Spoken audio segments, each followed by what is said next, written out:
Hey, I'm Hunt, and this is Hunt on LSU, your channel for LSU Fighting Tiger football talk. Enjoy the video. We want you to leave a comment below, hit that like button, and subscribe right below the video. Enjoy. Every car on the lot, Genesis of Baton Rouge is online at genesisofbatonrouge.com. LSU in Florida from the swamp coming up on Saturday, and I've got great news for young Hunt Palmer. Great news. The tide has turned on Florida and LSU. Now, I grew up in the 90s. Now, I wasn't cognizant enough in the very early 90s to really understand what was going on.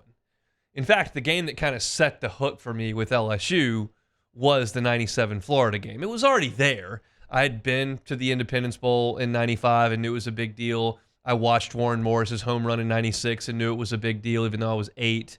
But going to Tiger Stadium in 1997 to see LSU beat Florida was the one that really crystallized everything for me. For the rest of my time as a youngster out in the front yard playing 1-on-0 football and broadcasting every game, I was LSU against Florida and Steve Spurrier.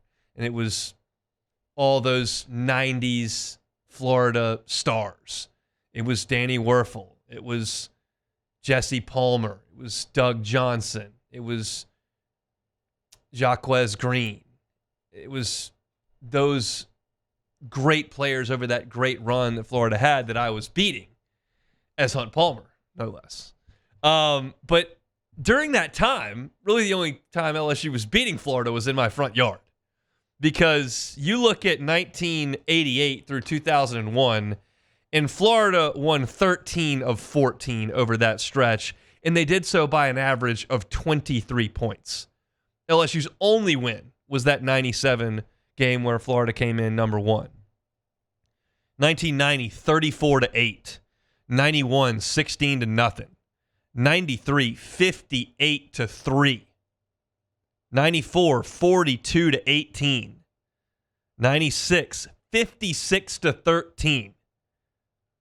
99, 31-10. 2000, 41-9. I was in Tiger Stadium for that one. These are just blowouts. LSU was getting annihilated by Florida every year. And you're sitting here going, my goodness, this is the team that the SEC says we have to play every year because Alabama and Tennessee have to do their thing the third Saturday in October, and Auburn and Georgia have to do their thing. So everybody looked around and said, well, those are the Power 4 teams in the league. Who else is good? Well, Florida and LSU, y'all are supposed to be good. Y'all play. And Ole Miss, you can pair off with Vanderbilt, and Mississippi State, you can pair off with Kentucky, and Arkansas and South Carolina, y'all can pair off, and we'll figure all that out. But these two sacred games, Alabama, Tennessee, and Auburn, Georgia, we have to play those. So LSU, you're stuck with the juggernaut. And it sucked for 14 years. You had one win, tore the goalpost down.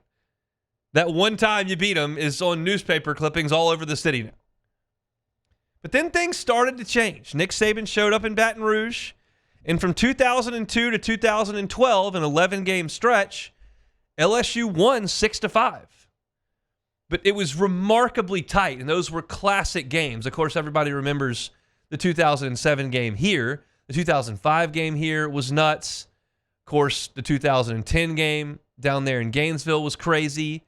The drama in 2009 with Tebow, was he going to play? Was he not going to play? But over 10 years, 11 games, LSU won 6-5, and the total points were Florida 229 to LSU 224.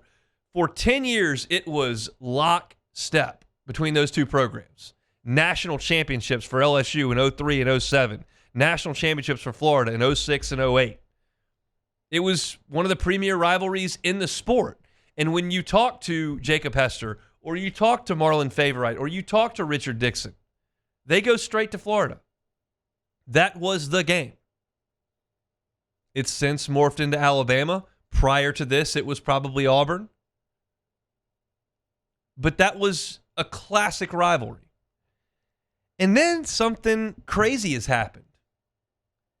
At least crazy when you consider what the 90s looked like. Right now, LSU owns Florida. Owns them. LSU has won 9 of 11 games in this rivalry. And when you were sitting there in your purple and gold, whether it was in Tiger Stadium for a couple of those blowouts, whether you traveled to the Swamp, or maybe you were at home just watching Spurrier run up the score on LSU. 56-13, 58-3, 41-9. You had to hope that one day you could return that favor. Not necessarily to Spurrier, even though he's still there. But how about this? 2019, 2020, 2021, 2022, 2023, a 5-year run. LSU right now, over those 5 years, is averaging 45 points per game on Florida. 45 points per game. The best run Steve Spurrier ever had in terms of points per game against LSU was 1993 to 1996. He scored 58, 42, 28, 56. And you're right there on pace with that. So you've kind of returned the favor. Florida absolutely owned LSU 13 out of 14 from 88 to 01. Then you played them heads up for a year, and now the worm has turned. You can go to the Swamp and win in this game, you would be talking about winning 10 of 12. And that's right there on par with what Florida did to you once upon a time. There was a time there, and of course that's right before LSU's golden age, where it was like, how are we ever going to beat this team? Like, it's just not even fair. We show up every October, and it's just an annihilation. And then you grew up, little brother grew up and started throwing some punches back. And now, little brother's just got his foot on your neck. Big brother now. And I don't know what the future of LSU in Florida is. They obviously put that on the schedule for this year and next year. But just as quickly as Auburn fell off and Mississippi State fell off, Florida could eventually fall off. And you've heard my thoughts on this for a very, very long time since we've gotten into this era of scheduling and conference realignment. I don't need Florida in Tiger Stadium every October. If you send me Tennessee or Oklahoma, that's going to feel the same to me. I don't need Mississippi State on the schedule. If you send me South Carolina or Arkansas or Kentucky, that kind of feels the same. Now, if you took everybody off the schedule and I was playing Indiana and Northwestern, Arizona State, and Iowa, I might push back on that a little bit. That's too much. But I don't need Florida on the schedule. Some of you may. I don't need Alabama on the schedule. Some of you may. But there's no denying that it's been an amazing competition each and every year. And there's no denying that Florida owned it for a long time, and then LSU tied things up, and now LSU controls that. And it's crazy as we kind of get into Florida week without diving into their personnel right now, that you're talking about a Florida program that likely, not definitely, because they can still throw some punches here the last 3 weeks, but likely is going to have 3 consecutive losing seasons and not fire their coach. I was listening to my guy Nick Dellatore on the Stadium and Gale podcast earlier this week, and he was like, man, Ron Zook got fired for a lot less than this. And that's true. Ron Zook's record is better than Billy Napier's. But it's crazy to see, and not that, LSU's been consistently excellent this entire time. LSU was not good in 2020 or 2021.